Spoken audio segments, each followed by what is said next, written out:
Next task भी हमारा जो सा है वो कंस्ट्रक्टर इम्प्लीमेंटेशन पर है। अच्छा, ये टास्क जो सा है थोड़ा सा ट्रिकी है, यहाँ थोड़ा सा बोलने कॉम्प्लिकेटेड है, क्योंकि मेथड जो से है वो सारे काफ़ी ज़्यादा मैथमेटिकली हैं। तो मैं इसको थोड़ा सा अपनी वर्डिंग में एक्सप्लेन करूँगी। जिस तरह मैं पहले स्टेटमेंट्स को सोल्व करवा रही थी, वैसे स्टेटमेंट हम सोल्व नहीं करने वाले।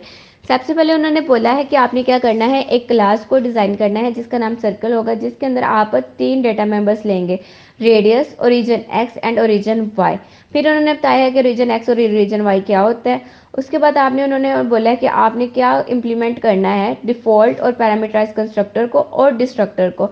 डिफ़ॉल्ट का मतलब है इसके अंदर पैरामीटर नहीं होंगे, पैरामीटराइज कंस्ट्रक्टर का मतलब उसके अंदर पैरामीटर होगा, डिस्ट्रक्टर का मतलब कि एक मैसेज डिस्प्ले कर देना है कि डिस्ट्रक्टर कॉल हो गया। अब तीसरा काम आपने क्या करना है, पहला काम आपने डेटा मेंबर्स डिक्लेयर करने हैं, दूसरा काम आपने 2 कंस्ट्रक्टर एक डिस्ट्रक्टर कॉल करना है, फिर बनाना है, कॉल नहीं करना, बनाना है। फिर तीसरा काम आपने क्या करना है कि इम्प्लीमेंटेशन करनी है अप्रोप्रिएट गेटर और सेटर की। या तो गेटर बना लीजिए उसको, या फिर सेटर कर लीजिए, जहाँ पे आपकी वैल्यूज़ क्या हो जाएंगी, सेट हो जाएंगी। और क्या करना है, फिर आपने एक और फंक्शन बनाना है जिसके अंदर आपने एरिया, डायमीटर और सर्कमफेरेंस ऑफ सर्कल का सारा फाइंड करना है, जिसका फार्मूलाज उन्होंने आपको नीचे दिए हुए हैं। और उन्होंने बोला है कि जितने भी सेटर फंक्शन के डेटा मेंबर के जो डेटा मेंबर्स हैं वो मेन फंक्शन के अंदर आपने लेने हैं। तो जितना हमने पढ़ा है, सबसे पहले हम इसी को लिख लेते हैं। सबसे पहले हम यहाँ पर अपना प्रोग्राम लिख लेते हैं using namespace std int main। And यहाँ पर आपने क्या करना है, क्लास क्रिएट करनी है सर्कल के नेम से। एंड इसके अंदर प्राइवेट डेटा मेंबर्स लेने हैं। इंटीजर में एक लेना है रेडियस, एक आपने लेना है ओरिजिन एक्स, और एक आपने लेना है ओरिजिन वाई। एंड यहाँ पर आपने पब्लिक में क्या करने हैं, 2 कंस्ट्रक्टर बनाने हैं, एक डिफ़ॉल्ट। सबसे पहले आपने सर्कल बनाना है। पीछे हमने देखा कि जब हमने डिफ़ॉल्ट कंस्ट्रक्टर बनाया तो हमने वैल्यूज़ को, स्ट्रिंग वाली वैल्यूज़ को एम्प्टी इनिशियलाइज किया था और इंटीजर वाली वैल्यूज़ को 0 किया था। तो वही सारा काम हम यहाँ पर अपना यूज़ करेंगे, क्योंकि हमने यहाँ पर हमें करने के लिए कुछ भी नहीं है। तो यहाँ पर हम ये वाला टास्क परफॉर्म करेंगे। ओरिजिन एक्स भी आपका इक्वल होगा 0 के, एंड ओरिजिन वाई भी आपका इक्वल होगा 0 के। अब दूसरा कंस्ट्रक्टर आपने पैरामीटराइज कंस्ट्रक्टर बनाना है। तो आप क्या करेंगे, इसमें पैरामीटर्स पास कर देंगे। रेडियस के लिए r, ओरिजिन x के लिए ox, and int origin y के लिए oy। एंड रेडियस के अंदर किसकी वैल्यू आ जाएगी, आपके r की। ओरिजिन x के अंदर आपकी किसकी वैल्यू आ जाएगी, ox की। एंड ओरिजिन y के अंदर किसकी वैल्यू आ जाएगी, आपके पास oy की। अब तीसरा आपने काम क्या करना है, एक डिस्ट्रक्टर कॉल करना है। सॉरी, तीसरा आपने डिस्ट्रक्टर कॉल नहीं करना, डिस्ट्रक्टर बनाना था, तो वो मैंने बना दिया, जिस पे आप लिख सकते हैं डिस्ट्रक्टर इज कॉल्ड। ठीक हो गया। अब फिर आपने एक सेटर का फंक्शन बनाना था, void set सर्कल। तो उसके अंदर आपने यही सारा काम करना था। यहाँ से मैं ये चीज़ ख़त्म करके इसको यहाँ से कॉपी करके यहाँ पर ही पेस्ट कर देती हूँ। ओके, यहाँ पर ये भी हो गया। और दूसरा आपने इन सेटर फंक्शन बनाने के बाद जो आपने काम करना था वो क्या करना था, आपने कि इसकी जो वैल्यूज़ थी वो आपने मेन फंक्शन के अंदर पास करनी थी। सबसे पहले तो आप क्लास क्रिएट कर लीजिए, उसका ऑब्जेक्ट बना लीजिए। फिर सी आउट में आप स्टेटमेंट दे दीजिए, enter radius, origin X and origin Y respectively, कि जिस तरह लिखा है उसी तरह आप इनको एंटर कर दीजिए। उसके लिए आपको क्या करना चाहिए है, आर एक्स एंड वाई। तो सी इन पहले किसको करना है, आपने आर को, फिर किसको करना है, आपने एक्स को, एंड फिर आपने किसको करना है, वाई को।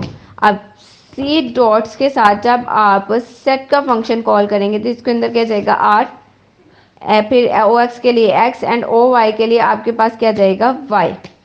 आगे अब आपने एक फंक्शन बनाना है जो आपका चीज़ों को कैलकुलेट लिखे करेगा, जिसमें आप लिखना है वॉइड कैल एरिया, मतलब कि एरिया को कैलकुलेट करेगा। फ्लोट में आपने लेना है एरिया। उसके अलावा आपने क्या फाइंड करना है, सरकमफेरेंस 2 पाई रेडियस, ये भी फ्लोटिंग वैल्यू है तो ये भी सरकमफेरेंस भी आपके पास किसके अंदर आएगा, फ्लोट सरकमफेरेंस, एंड फ्लोट में आपके पास क्या आएगा, डायामीटर। अब एरिया किसके इक्वल है वो देख लीजिए, एरिया इक्वल है 2 मल्टीप्लाई बाय पाई की वैल्यू पुट करेंगे 3.14 एंड मल्टीप्लाई करेंगे हम इसको रेडियस के साथ। इसको एक दफ़ा आप चेक कर ले, सही हो गया। पाई की वैल्यू रेडियस का स्क्वायर है तो 2 नहीं आएगा, 3 point multiply by radius. And फिर आपने सरकमफेरेंस को देखना है, सरकमफेरेंस इक्वल होगा आपके पास किसके इक्वल होगा, 2 पाई रेडियस। पहले वाला काम रिपीट होना है, 2 multiply by 2.14 multiply by radius हो गया। अब नीचे आपने क्या फाइंड करना है, डायामीटर। डायामीटर के अंदर क्या होगा, रेडियस डिवाइड होगा 2 के साथ, यस, रेडियस डिवाइड होगा 2 के साथ। अब आपने ये सारी स्टेटमेंट्स क्या करवानी है, सी आउट करवानी है। पहले आपने किसको करवाना है, एरिया को, फिर एंड लाइन, फिर सी आउट करवाना है आपने सरकमफेरेंस को, फिर यहाँ पर आ जाएगी एंड लाइन, फिर सी आउट करवाना है आपने डायामीटर को, हाँ DAMETER मीटर, एंड यहाँ पर अगेन से एंड लाइन। ये वाला फंक्शन भी हो गया। हमने काफ़ी ज़्यादा अपना प्रोग्राम देखे, यहाँ से लेकर हमने यहाँ तक अपना प्रोग्राम बना लिया। अब उन्होंने क्या किया है कि बोला कि 4 सर्कल बनाने हैं जिसमें इनिशियलाइज करने हैं using them parameterise constructor. You can hard code value using the calling constructor, के आप इसके लिए हार्ड कोड वैल्यूज़ यूज़ कर सकते हैं, मतलब कि आप सारी वैल्यूज़ को 0 0 0 कर सकते हैं, क्योंकि आप वैल्यूज़ यूज़र से लेंगे और उसके लिए आपका सेटर फंक्शन कॉल होगा, तो इसके लिए आप नहीं करेंगे। फिर क्या, find the display of circle are concrete, क्या आपने देखना है कि सर्कल क्या के कॉन्सेंट्रिक सर्कल है कि नहीं। This is a circle having the same central point, जिनके सेंट्रल पॉइंट सेम होंगे, मतलब x की वैल्यूज इक्वल होगी x के, y की वैल्यूज इक्वल होगी y के। तो आपने कितने क्रिएट करने हैं, 4 सर्कल।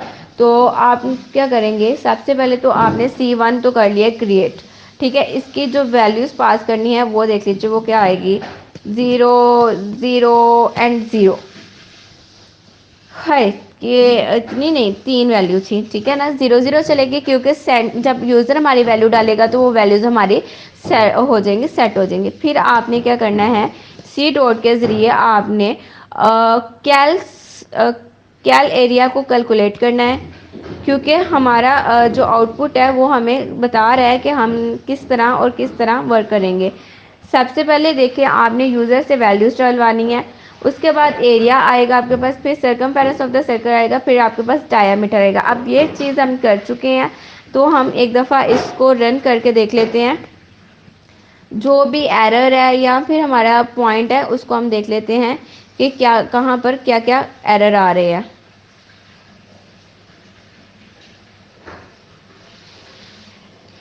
थोड़ा सा वेट कर लेते हैं इसके ओपन होने तक। ओके, यहाँ पर देखें आपका आ गया। अब जो वैल्यूज़ उन्होंने डाली हम वही वैल्यू डाल देते हैं, 4 5 और 6। डेफ पर वापस आ जाते हैं, अपना वापस से ला लेते हैं 4 5 एंड 6। तो देखिए 50.24 25.12 एंड 2। अब वैल्यूज़ जाकर चेक करें, डिस्ट्रक्टर कॉल्ड हो गया हमारा, तो हम जाकर चेक करें 50.26 25.10 एंड 8। तो यहाँ पर हमारी जो वैल्यूज़ हैं वो डायामीटर, तो 1 मिनट, 6 को 2 के साथ डिवाइड करें तो आंसर 3 आता है, क्योंकि डायामीटर हमने बोला था कि जो भी रेडियस 4 है, 4 के साथ आएगा, 4 को डिवाइड करेंगे 2 के साथ तो 2 आंसर आएगा। तो हमारा जो रेडियस है उसने आंसर ठीक दिया है। यहाँ पर एरर है क्योंकि डायमीटर हमने सबसे पहले रेडियस डाला है एंड रेडियस का हमने लिखा था कि उन्होंने हमें बोला है, यहाँ पर आपका एरर है, आप लोग स्टेटमेंट पे एरर चेक कर लीजिएगा। देखिए उन्होंने आपको बोला है कि आपका जो डायामीटर है वो किसके इक्वल होगा, रेडियस को डिवाइड करना है 2 के साथ। तो रेडियस की वैल्यू 4 है, 4 को 2 के साथ डिवाइड करेंगे तो 2। तो जो हमारा कंपाइलर है उसने हमें आंसर बिल्कुल ठीक दिया है। अब यहाँ पे कंपाइलर को तो फिलहाल के लिए हम कर लेते हैं बंद। अब यहाँ पर देखा हमने कि हमारा जो प्रोग्राम है वो बिल्कुल ठीक कर रहा है। अब क्या करना है, नीचे आपने चेक करना है, क्या चेक करना है कि the concrete circle are circle C2, C3, circle C3 and C4, circle C4 and C5। ये बेसिकली तो मुझे जो लग रहा है वो आपका क्या क्रिएट हुआ है, कंस्ट्रक्टर कॉल हुआ है, क्योंकि ये बार बार आ रहा है कि कॉन्टिसेंट्रिक सर्कल। ये आप ऐसे स्टेटमेंट देना चाह रहे हैं। वैसे हमारा कंस्ट्रक्टर कॉल नहीं होता, कंस्ट्रक्टर कॉल होता तो हमें पता चल जाता, लेकिन यहाँ पर फुली एक स्टेटमेंट लिखी हुई है तो हम यहाँ पर स्टेटमेंट की बजाय बस लिख लेंगे सी आउट कॉन्सेंट्रिक सर्कल। ये सही हो गया, कॉन्सेंट्रिक सर्कल। ठीक है, यहाँ पर इसको हम कर लेते हैं एंड लाइन। अब यहाँ पर जो स्टेटमेंट्स आने वाली हैं वो हैं काफ़ी ज़्यादा लेंथी। अब यहाँ पर आपने क्रिएट करना है C1 को, इसी तरह आपने क्लासेस 4 सर्कल्स क्रिएट करने हैं। यहाँ पर 2, ओके, कंट्रोल V, टर्मिनेटर का साइन एंड कंट्रोल V। ये आपके पास हो गया। यहाँ से भी स्पेस देकर इसको इक्वल कर देते हैं एंड यहाँ पर आप वैल्यूज़ को क्या कर देंगे, चेंज 3 एंड 4। अब क्या चेक करना है, इफ़ क्या होगा आपके पास, ओरिजिन x की वैल्यू आपने यहाँ पर लेनी है। तो ओरिजिन x हमने किस में डाला है, ओरिजिन x यहाँ पर आपको ये डेटा मेंबर्स प्राइवेट करने की ज़रूरत नहीं है, यहाँ पर आपको पब्लिक करना पड़ेगा इसको।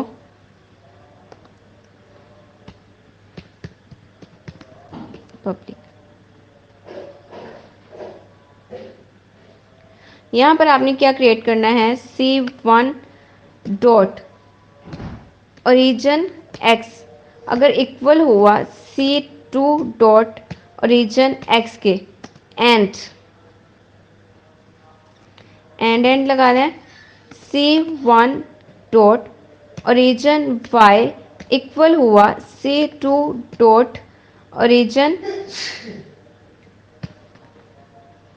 y के। तो यहाँ पर स्टेटमेंट आ जाएगी सी आउट, क्या स्टेटमेंट हमने लिखनी थी, circle C2 and C3, C1 and C2 है तो ये क्या है 1 and 2, the label for concrete circle are. ये बेसिकली उन्होंने एक ही सर्कल के साथ क्रिएट किया है क्योंकि उन्होंने सारे सर्कल्स चेक किए हैं। तो आपने यहाँ पर कर देना है, क्या स्टेटमेंट है, थोड़ा सा हो गया, circle C2 and C3 is equal है 1 एंड 2 के, सर्कल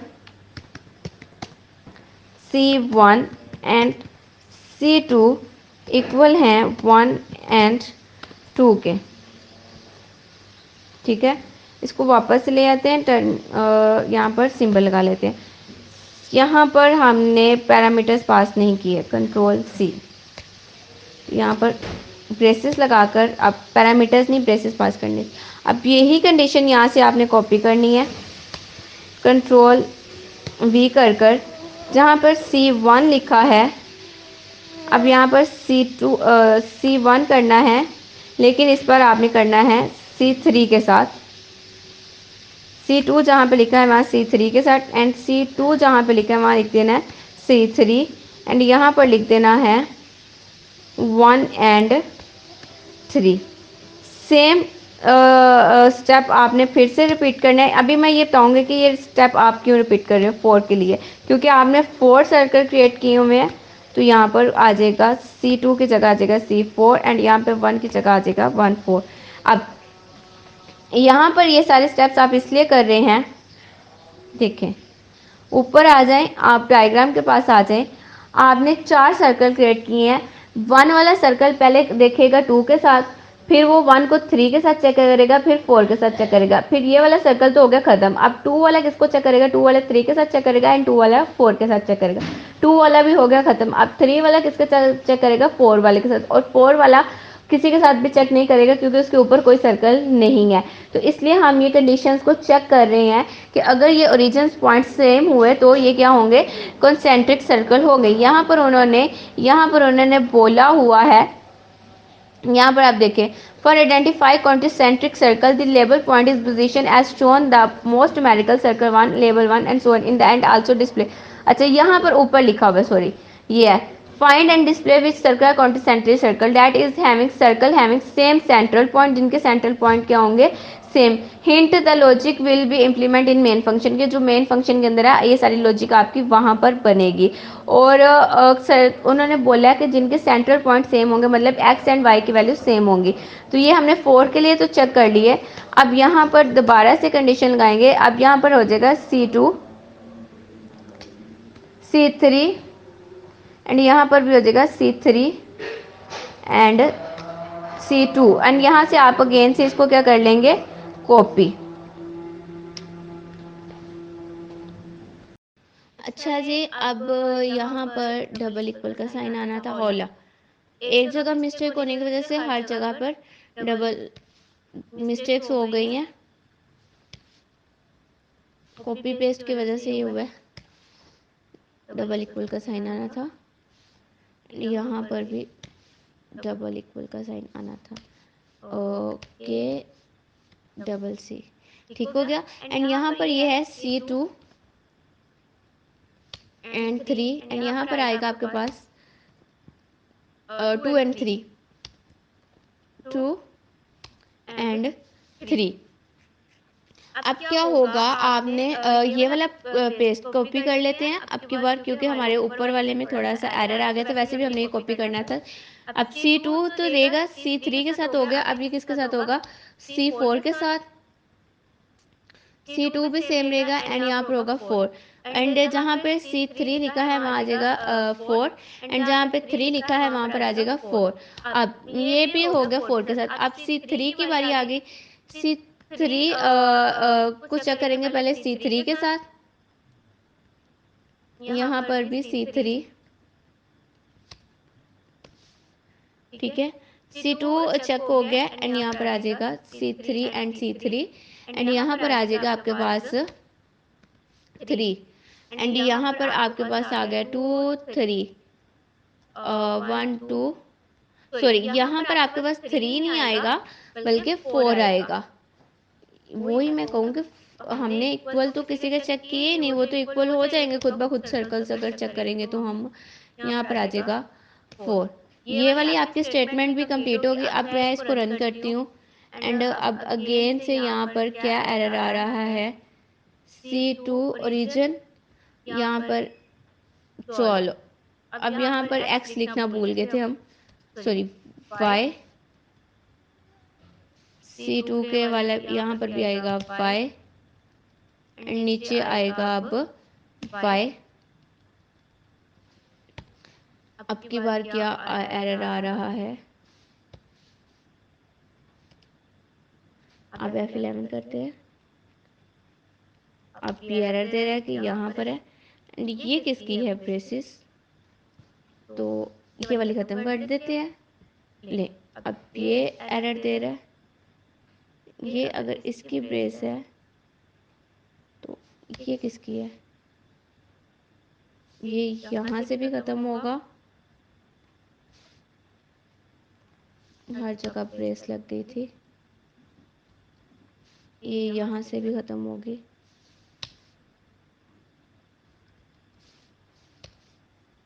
एंड ऊपर से भी एंड F11 करते हैं आपकी बार। अब ये एक एक्स्ट्रा आ गई है। फाइनली अब ये रन होगा, थोड़ा सा वेट कर लेते हैं जब तक हमारा कंपाइलर रन हो रहा है। अच्छा जी, ये यहाँ पर रन होकर आ गया है। अब इसमें वैल्यू डालनी 4 5 and 6।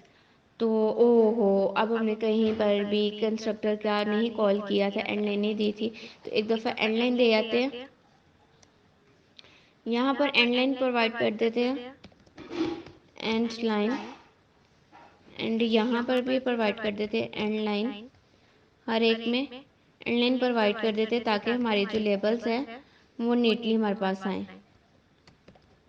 And line, end line, and यहाँ पर भी आपने क्या प्रोवाइड करना है, एंड लाइन। अब की बार रन कर लेते हैं अगेन से, फिर डालते हैं 4 5 एंड 6। तो ये देखिए आपके पास आ गया है C2 एंड C3 में आ गया 2 3, C2 एंड C4 में आ गया 2 4, एंड C3 एंड C4 में आ गया 3 4। तो चार ऑब्जेक्ट में आए थे, चारों दफ़ा में डिस्ट्रक्टर आ गया, destructor is called, destructor is called, destructor is called, destructor is called. ये थोड़ी सी चेंजेस इसलिए हो गई हैं क्योंकि हमें नहीं था पता कि उन्होंने डिमेंशंस में क्या वैल्यूज़ डालनी है। तो हमने सारी वैल्यूज़ जीरो पुट कर दी थी, इसकी वजह से चेंजेस आई हैं। 1 2 3 4 5 ऐसा कुछ भी नहीं आया। और यहाँ पे डायमीटर की वैल्यूज़ आपने पजल नहीं होना, डायमीटर की वैल्यू आपकी बिल्कुल ठीक थी। मैंने आपको चेक करवाया था कि रेडियस को डिवाइड बाई 2 करना था, 4 को डिवाइड बाई 2 करेंगे तो हमारे पास 2 आएगा। आगे नेक्स्ट अपना टास्क देख लीजिए। नेक्स्ट टास्क आपका क्या है, यहाँ पे कंपाइलर को बंद कर लेते हैं।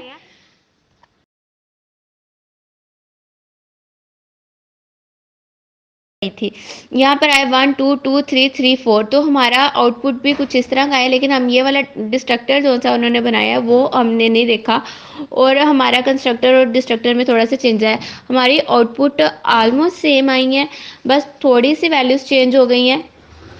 हम वापस से डालते हैं 4 5 एंड 6। देखें 2 3 2 4 एंड 3 4, मतलब 3 4 2 4 एक ही बात है आपके लिए। यहाँ पे आपकी मतलब वैल्यूज़ ठीक आई हैं 2 की वजह से, एंड आपने यहाँ पे डिस्ट्रक्टर में कुछ और मैसेज डिस्प्ले करवाया था, उन्होंने कोई कंडीशन लगाई हुई थी डिस्ट्रक्टर में। अगर आगे हम अपने नेक्स्ट देख लेते हैं, नेक्स्ट हमें क्या बोल रहे हैं वो लोग। आगे जी बात हो रही है इनलाइन फंक्शन की। इनलाइन फंक्शन से आपको साफ पता चल रहा होगा कि इन लाइन, एक ही लाइन में, यहाँ पे इसको मैं ख़त्म कर देती हूँ। अब मैं आपको इनलाइन फंक्शन का बता देती हूँ। इसको एक बार क्विट कर देते हैं ताकि थोड़ा सा अब क्लियर हो गया सारा, ठीक है। अब यहाँ पर आप देखें कि उन्होंने बोला है कि in line function, line function. अब यहाँ पर आप एक चीज़ नोट करें, इन लाइन, लाइन में, एक ही लाइन में, लाइंस नहीं है, एक ही लाइन में जो फंक्शन लिखे जाते हैं हम उनको क्या बोलते हैं, इनलाइन फंक्शन। इसके एग्जांपल कुछ ये है, मैंने लिखा वॉइड ऐड, यहाँ पे मैंने पास किया इंट ए, यहाँ पे पास किया इंट बी, बंद किया, एंड यहाँ पे मैंने वॉइड की जगह पे यहाँ पर ऊपर करना है, हमने क्या करना है, वर्ड नहीं लिखना, आपने लिखना है इंट ऐड, एंड नीचे आपने क्या करना है, रिटर्न ए प्लस होगा बी के। तो ये एक ही लाइन में आपने फंक्शन लिख दिया, रिटर्न ए प्लस बी। तो ये हो गया आपका इनलाइन फंक्शन। तो आगे देख लेते हैं, आगे उन्होंने क्या बोला, इसको क्या करते हैं, रेस कर लेते हैं इनलाइन फंक्शन को। यही बात उन्होंने आपको बोली है, एडवांटेजेस ऑफ इनलाइन फंक्शंस है, ये आप खुद रीड कर लीजिएगा। एडवांटेजेस क्या है, यहाँ पर उन्होंने वही आपको एक एक इसके एग्जांपल्स दी है जो मैंने एग्जांपल करके दिखाई। इसमें बेसिकली कुछ खास नहीं है। फंक्शन ओवरलोडिंग में ये होता है कि जैसे अभी आपने पिछले प्रोग्राम्स में आपने देखा कि आप एक ही फंक्शन को कितने टाइप के कितने पैरामीटर्स पास कर रहे थे, नाम सेम था लेकिन पैरामीटर्स क्या कर रहे थे आप लोग, डिफरेंट पास कर रहे थे। जैसे कि बस था, बस के अंदर आप कोई पैरामीटर पास ही नहीं थे करे एक कंस्ट्रक्टर के अंदर, ठीक है। एक के अंदर आपने क्या किया था, दो पैरामीटर्स पास किए थे, स्ट्रिंग नेम एंड स्ट्रिंग, यहाँ पर आना था कोमा, स्ट्रिंग बस नंबर। फिर आपने एक में 3 पैरामीटर्स पास किए थे, ठीक है, स्ट्रिंग नेम, स्ट्रिंग बस नंबर, एंड देन आपने पास किया था इंटीजर, इंटीजर सी कैपेसिटी, ठीक है। तो देखिए नेम सेम थे लेकिन पैरामीटर्स डिफरेंट थे। अगर आप एक कोई ऑब्जेक्ट के साथ कोई पैरामीटर ना पास करते तो ये वाला फंक्शन कॉल होता। अगर आप किसी ऑब्जेक्ट के साथ दो पैरामीटर पास करते तो और दोनों स्ट्रिंग में पास करते तो ये वाला फंक्शन कॉल होता। और अगर आप तीसरे ऑब्जेक्ट के साथ दो स्ट्रिंग और एक इंटीजर वैल्यू पास करते तो ये वाला कंस्ट्रक्टर कॉल होता। ओवरलोडिंग बेसिकली ये होता है कि नाम सेम होते हैं, पैरामीटर्स डिफरेंट होते हैं। जिस तरह आप पैरामीटर्स को लेते हैं उसी तरह फंक्शंस कॉल होते हैं। बेसिकली ओवरलोडिंग हम इसी बात को बोलेंगे। अब यहाँ पर इसको रेस कर लेते हैं एंड यहाँ पर वापस से हम अपने स्टेटमेंट्स पे आ जाते हैं। ये अब आपके पास आगे है, पहले आपके पास आ गया इनलाइन फंक्शन। आपने क्या करना है, ऑपरेटर ओवर इंटीजर। अब आपने क्या करना है, the class should have data members, right a class integer calculator, कि आपने इंटीजर कैलकुलेटर के नाम से क्लास करनी है जिसमें दो डेटा मेंबर्स होंगे, first number hold first number and second number hold second number. अब इसमें क्या आपने फंक्शंस क्या बनाने हैं, इनपुट लेने हैं टू नंबर्स को जिसमें आउटपुट के डिस्प्ले करवाना है, आउटपुट टू द यूजर के ये वाले नंबर्स पहले आपने डिस्प्ले करवाने हैं, फिर ऐड करना है, फिर सब्ट्रैक्ट करना है, मल्टीप्लाई करना है, डिवाइड करना है, मॉडुलस लेना है, पावर लेनी है एंड स्क्वायर रूट लेना है। मेक श्योर टू इनमें इस पूरे में आपका जो इनलाइन का कंसेप्ट है वो प्रॉपरली क्या होगा नज़र आना चाहिए। सिंपली सबसे पहले तो आप यहाँ पर अपना स्ट्रक्चर लिखेंगे, hashtag include IO stream using name space std। यहाँ पर आप लिखेंगे इंट मेन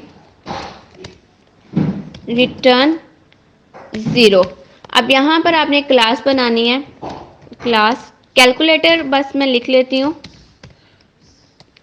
अब यहाँ पर आपने इंटीजर लेना है एक a एंड एक इंटीजर लेना है आपने b।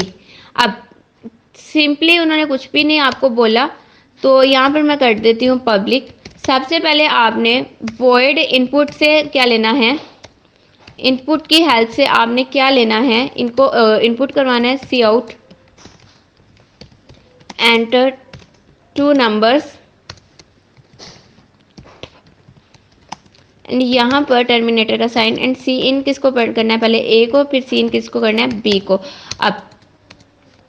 अब वॉइड आउटपुट करवाना है आपने। वैसे इन्होंने इनलाइन फंक्शन बोला है तो आपको ये डालने की ज़रूरत नहीं है, आप इसको ख़त्म करके जस्ट इनको कर लें। अब वॉइड आउटपुट करवाना है आपने, यहाँ पर लिखेंगे आउटपुट एंड सी आउट करवा देना है आपने ए को, slash T means tab and यहाँ पर बी एंड यहाँ पर आपने क्या कर देना है, एंड लाइन। उसके बाद आपने वॉइड करवाना है एट रिटर्न, आपके पास आएगा ए प्लस बी। इसी को आपने क्या करना है, कंट्रोल सी करके कॉपी कर लेना है, फिर कंट्रोल वी करना है एंड ऐड की जगह लिख देना है सब्ट्रैक्ट एंड प्लस की जगह क्या कर देना है, माइनस। सी आउट करवाना है, सी आउट करवा लीजिए, रिटर्न करवाना है आपने, रिटर्न करवा लीजिए। तो बेटर तो यही है कि सी आउट नीचे लिखने की बजाय हम यहाँ पर ही सी आउट कर लेते हैं। तो यहाँ पर सी आउट कर लेते हैं सबको, ठीक है। इसके अंदर एक स्पेस देकर ये वाली स्टेटमेंट ये यहाँ पर लिख लेते हैं, ऐट स्टेटमेंट देकर ये वाला। अब ये वाला फंक्शन यहाँ से कॉपी कर लेते हैं, कंट्रोल सी एंड ऊपर से ख़त्म कर कर यहाँ पर अब आएगा मल्टीप्लाई, तो यहाँ पर आ जाएगा MUL मल्टीप्लाई, यहाँ पर भी आ जाएगा MUL मल्टीप्लाई एंड यहाँ पर सिंबल चेंज होकर किसका लग जाएगा, मल्टीप्लाई का। अब यही चीज़ आपने क्या करनी है, नीचे करनी है, लेकिन अब क्या आ जाएगा, डिवाइड, डिवाइड यहाँ पर भी आएगा डिवाइड एंड यहाँ पर आ जाएगा डिवाइड का सिंबल। अब नेक्स्ट आपने क्या करना है, इसका स्क्वायर फाइंड करना है, तो यहाँ पर आ जाएगा SQ फॉर स्क्वायर एंड यहाँ पर भी आ जाएगा SQ for square and A को मल्टीप्लाई करना है B के साथ, मतलब ए के साथ, या फिर और यहाँ पर एक और आपने स्टेटमेंट पुट करनी है, स्क्वायर ऑफ ए कर लीजिए यहाँ पर, स्क्वायर ऑफ ए, एंड यहाँ पर आप कर लीजिए end line square of B, यहाँ पर आ जाएगा आपके पास B multiply by B and again से एंड लाइन। ठीक हो गया। यहाँ सबके साथ एंड लाइन आएगी, थोड़ा सा समझने पे भी आसानी लगेगी क्योंकि मैंने एक ही दफ़ा में ये सारे फंक्शंस कॉल कर देने हैं। एंड ऊपर भी एक दफ़ा एंड लाइन आएगी। ओके, यहाँ से हम नीचे आ जाते हैं। अब आगे पावर की बात आ जाएगी, वॉइड पावर, एंड यहाँ पर सी आउट कर देंगे हम पावर। तो क्या होगी, ए की पावर होगी बी, एंड यहाँ पर एंड लाइन अगेन से। अब हमारी क्लास कौन सी है वो बंद नहीं हुई थी। ओके, यहाँ पे आपने कैलकुलेटर के ज़रिए, कैलकुलेटर, ठीक है, एक ऑब्जेक्ट बनाना है सी, आपने कैलकुलेटर के ज़रिए एक ऑब्जेक्ट बनाना सीखा। अब यहाँ पर ए को मल्टीप्लाई कर देंगे ए के साथ, तो ए की पावर जो भी होगी, ए की पावर अगर 2 होगी तो ए 2 टाइम मल्टीप्लाई होगा, ठीक है ना। तो A multiply by A square हो जाएगा, और ए की पावर अगर जो भी होगी वो उसके साथ हो जाएगा। पावर का मतलब है कि उतने टाइम ये मल्टीप्लाई होगा। तो यहाँ पर हम सारे फंक्शंस अब कॉल कर लेते हैं। सी डॉट से पहले आपने कॉल करना है इनपुट को। अब मुझे लग रहा है यहाँ पे कैलकुलेटर के स्पेलिंग गलत है, तो यहाँ से मैं इसको कॉपी कर लेती हूँ कंट्रोल सी करके, और cin end line end line end line end line end line end line end line check करते आते हैं, कंट्रोल वी। यहाँ पर टर्मिनेटर का साइन, सी डॉट, आपकी बार मुझे डिस्प्ले वाला फंक्शन करना है, आउटपुट। सी डॉट ऐड को कॉल कर लिया मैंने यहाँ पर, फिर सी डॉट सब को कॉल कर लिया मैंने, स्क्वायर आ गया। अब इसके अंदर कॉल कर लेते हैं, सी डॉट सब कॉल कर लिया, फिर सी डॉट मल्टीप्लाई वाला फंक्शन कॉल कर लिया, फिर सी डॉट डिवीजन वाला फंक्शन कॉल कर लिया, एंड सी डॉट पावर वाला फंक्शन कॉल कर लिया। अब इन सबको एक दफ़े रन कर देते हैं। अल्लाह अल्लाह अल्लाहू, टर्न 0, 8 एंड 2, देख लो 8 एंड 2 को प्लस करें 10, 8 में से 2 सब्ट्रैक्ट करें 6, 16, 14, 64, 64 एंड पावर, जो स्क्वायर की पावर होगी वही उसकी पावर आ गई है। आई होप सो आपको इनलाइन फंक्शन समझ आ गया होगा, वो तमाम फंक्शन जिनको आप एक ही लाइन में, देखिए मैंने अपने सारे फंक्शन एक ही लाइन में लिखे हैं, तो ये इनलाइन फंक्शन होते हैं जिनको आप एक ही लाइन में कॉल करें। आगे हम अपना नेक्स्ट टास्क देख लेते हैं। फंक्शन ओवरलोडिंग की बात की गई है कि आपने फंक्शन ओवरलोडिंग करनी है यहाँ पर। अब ये चीज़ तो हम यहाँ से कर लेते हैं डेल, ठीक है। कैलकुलेटर का नेम भी वैसे रखेंगे, इंटीजर भी हमने 2 लेने हैं, इनपुट और आउटपुट को भी हम सेम रखेंगे। ऐड का कर लेते हैं एंड सब्ट्रैक्ट का। मैंने जस्ट 2 एक ही फंक्शन ओवरलोडिंग आपको बताऊंगी क्योंकि वैसे प्रोग्राम बहुत ज़्यादा लेंथी हो जाएगा, और आप बाकी जो से हैं वो आप खुद कर लीजिएगा, ठीक है। यहाँ पर मैंने क्या करना है, वॉइड ऐड का एक फंक्शन बनाऊंगी, ठीक है, ऐड, एंड यहाँ पर मैं इसमें सी आउट कर दूंगी ए प्लस बी को।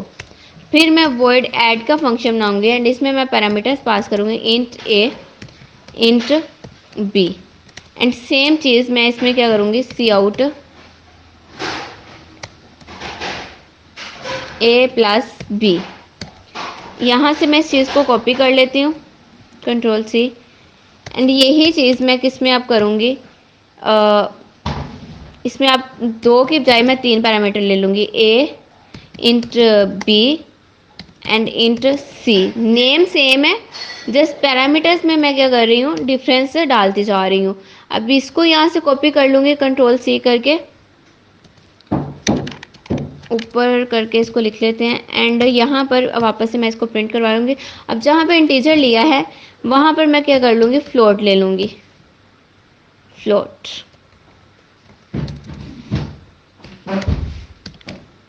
फ्लोट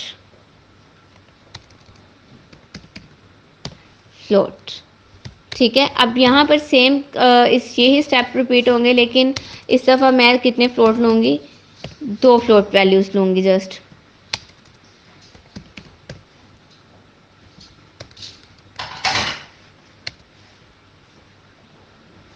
एंड यहाँ पर भी ख़त्म। अब देखें यहाँ पर क्या होगा कि मैंने क्या करना है, कैलकुलेटर की क्लास का एक ऑब्जेक्ट क्रिएट करना है। सी डॉट से मैं जस्ट पहले तो ऐड वाला फंक्शन कॉल कर लेती हूँ, ठीक है। ऐड का फंक्शन कॉल करने से पहले मुझे सी इनपुट का फंक्शन कॉल करना है, सी इनपुट, ठीक है। अब यहाँ पर क्या होगा, अब यहाँ पे क्या होगा, सी डॉट वापस से मैंने ऐड का फंक्शन कॉल किया एंड यहाँ पर मैं आपकी बार पास करूँगी 1 एंड 2, सही हो गया। अब सी डॉट से मैं वापस से क्या कॉल करूँगी, इनपुट का फंक्शन ही कॉल करूँगी, ऐड का फंक्शन कॉल करूँगी एंड यहाँ पे मैं पास करूँगी 1 2 3। अब सी डॉट से ही मैं एक फंक्शन कॉल करूँगी ऐड एंड इसमें मैं पास करूँगी 1.1 एंड यहाँ पे पास करूँगी 1.2। इसको F11 करेंगे एंड यहाँ पर वो एक एरर दे रहा है कि इसका नेम नहीं है, तो यहाँ पर नेम लिख लेते हैं, ओके हो गया। अब सी डॉट ऐड, यहाँ पर टर्मिनेटर का साइन नहीं। अब की बार रन करते हैं, फ्लोटिंग पॉइंट दिया 1.2 एंड